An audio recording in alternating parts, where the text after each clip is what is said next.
एक मासूम सी आवाज। भैया, मुझे बैंक में पैसे जमा करने हैं। पैसे? किसके? तेरे? गार्ड की आंखों में शक और हंसी दोनों थी।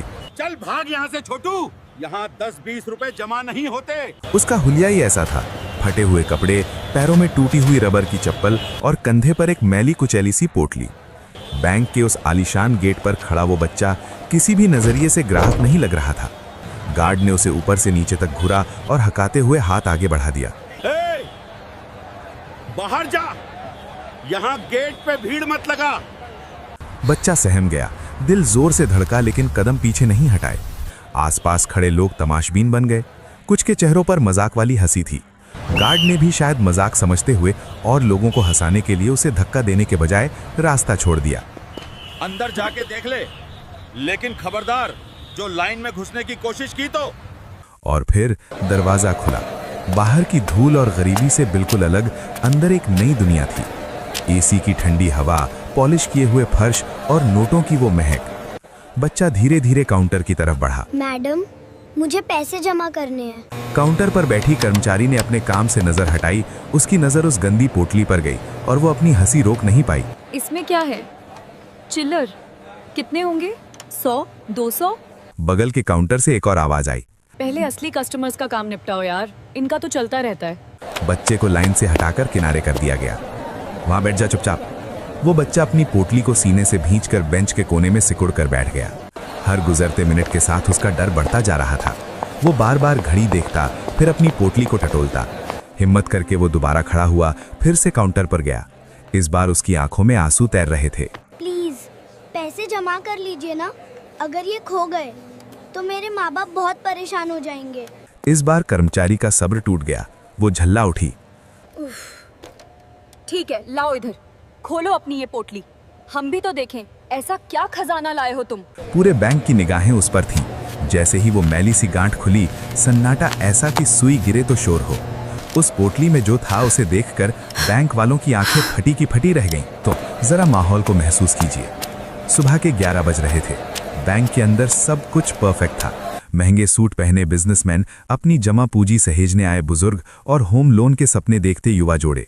हर तरफ कामयाबी और पैसे की खनक थी। लेकिन वो बच्चा राजू, उसके पैर कांप रहे थे। वो पोटली सिर्फ कपड़े का टुकड़ा नहीं थी, उसमें शायद उसकी जिंदगी की सबसे कीमती चीज थी। 3 काउंटर थे, तीनों बिजी। पहले पर वीआईपी डीलिंग, दूसरे पर भारी भरकम ट्रांजैक्शन। राजू तीसरे काउंटर पर गया जहां प्रिया बैठी थी। प्रिया ने पहले तो उसे नोटिस ही नहीं किया। जब नजर पड़ी तो माथे पर शिकन आ गई। फटे हाल में एक भिखारी जैसा दिखने वाला बच्चा। पैसे जमा करने हैं? प्रिया के लहजे में हिकारत थी। उसने पोटली की तरफ ऐसे इशारा किया जैसे वो कोई कचरा हो। 100-200 रुपए के लिए हम मशीन नहीं रोकेंगे, जाओ यहाँ से। दूसरे काउंटर से ताना आया। प्रिया, ये बैंक है या अनाथालय? अगर कोई काम नहीं है तो इसे बाहर निकालो।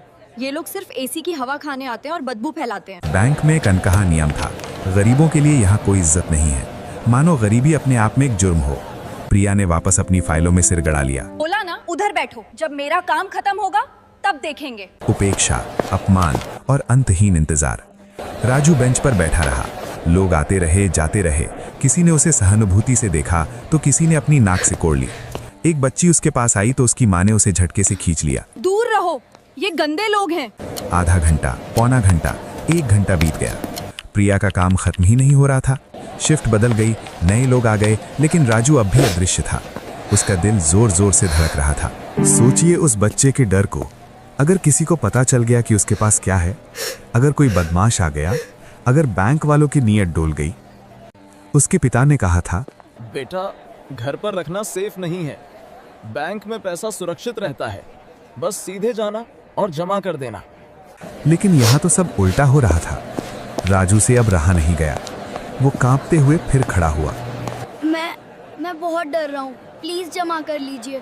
ये मेरी बहन की स्कूल फीस और उसकी जिंदगी के पैसे हैं। प्रिया ने झुंझलाते हुए पेन पटका। अरे मुसीबत है, खोलो खोलो इसे अभी। उसकी आवाज में अब भी मजाक था, लेकिन थोड़ी जिज्ञासा भी थी। और यही वो पल आया जिसने सबकी बोलती बंद कर दी। पोटली खुली, अंदर से निकले कड़कड़ाते बिल्कुल नए 500-500 के नोटों के बंडल। एक नहीं, 2 नहीं, पूरे 20 बंडल। ये कोई भीख के पैसे नहीं थे, ये 10 लाख रुपए नकद थे। प्रिया की सांस हलक में अटक गई। आसपास काम कर रहे लोग अपनी कुर्सियों से खड़े हो गए। सन्नाटा छा गया। प्रिया ने कांपते हाथों से गिनना शुरू किया। 50,000, 1 लाख, 5 लाख, 10 लाख। पूरे बैंक में खुसर फुसर शुरू हो गई। इस भिखारी जैसे दिखने वाले बच्चे के पास 10 लाख? जरूर चोरी के होंगे। कहाँ से मारा होगा इसने? गरीबों के पास इतनी रकम कहाँ से आती है? अब हंसी गायब थी।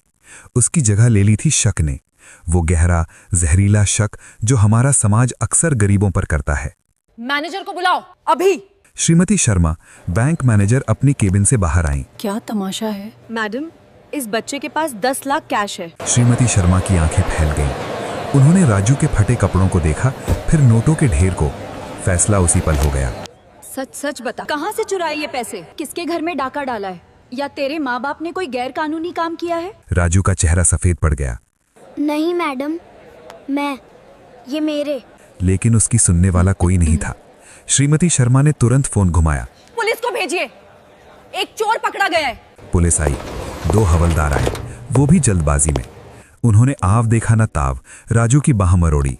चल थाने, वहां तोते की तरह बोलेगा तू। एक पल में राजू ग्राहक से मुजरिम बन गया। लोग वीडियो बना रहे थे, हंस रहे थे। देखा, शक्ल से ही चोर लगता था।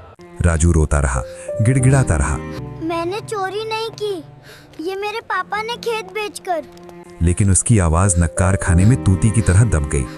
पैसों को सबूत मानकर जब्त कर लिया गया और राजू को जीप में ठूस दिया गया।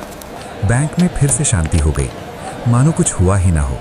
अन्याय की ये सिर्फ शुरुआत थी। थाने का मंजर और भी खौफनाक था। थानेदार सिंह, एक कड़क और बेरहम आदमी, जिसे सच से ज्यादा अपना केस फाइल बंद करने की जल्दी थी। सच बता, किस एटीएम को तोड़ा, किस सेट को लूटा? राजू सुबक रहा था।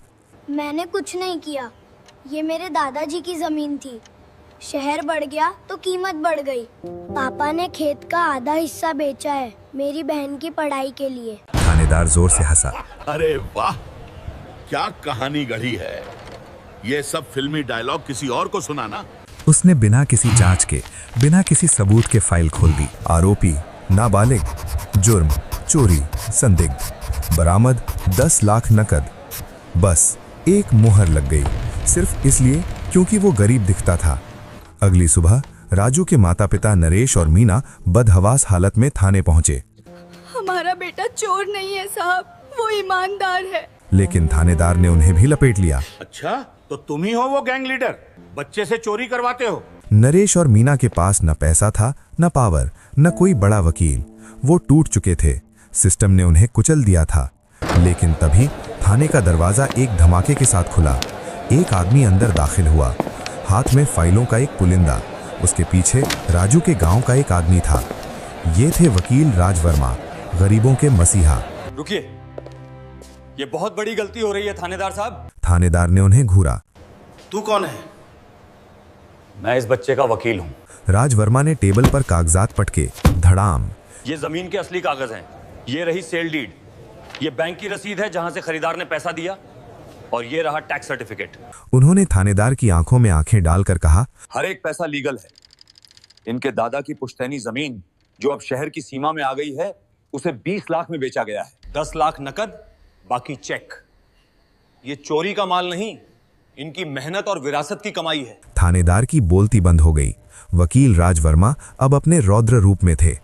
सुनिए इंस्पेक्टर, बिना किसी एफआईआर, बिना किसी वारंट, सिर्फ उसके कपड़े देखकर आपने तय कर लिया कि वो चोर है। ये सिर्फ गलती नहीं है, ये वर्दी का और कानून का अपमान है। मैं आपको अभी बता रहा हूं, अगर ये बच्चा अगले 5 मिनट में इज्जत के साथ रिहा नहीं हुआ तो मैं सीधा हाई कोर्ट जाऊंगा। रॉन्गफुल कन्फाइनमेंट और मानहानि का ऐसा केस ठोकूंगा कि आपकी नौकरी और इस बैंक का लाइसेंस दोनों खतरे में पड़ जाएंगे। थानेदार सिंह का पसीना छूट गया। उसे अपनी गलती का एहसास हो चुका था। वो जानता था कि वो फंस गया है। कुछ ही देर बाद राजू बाहर आया। उसके माँ बाप ने उसे गले लगा लिया। आंसू थे, लेकिन अब वो राहत के थे। लेकिन कहानी यहाँ खत्म नहीं हुई। असली बदलाव अभी बाकी था। अगले दिन जब बैंक के मैनेजर को एक लीगल नोटिस मिला, गरीबी के आधार पर ग्राहक के साथ भेदभाव, बैंक की साख दांव पर थी। हेड ऑफिस से तुरंत ऑर्डर आए। अगली सुबह जब राजू अपने माता पिता और वकील के साथ बैंक पहुंचा तो नजारा बदला हुआ था।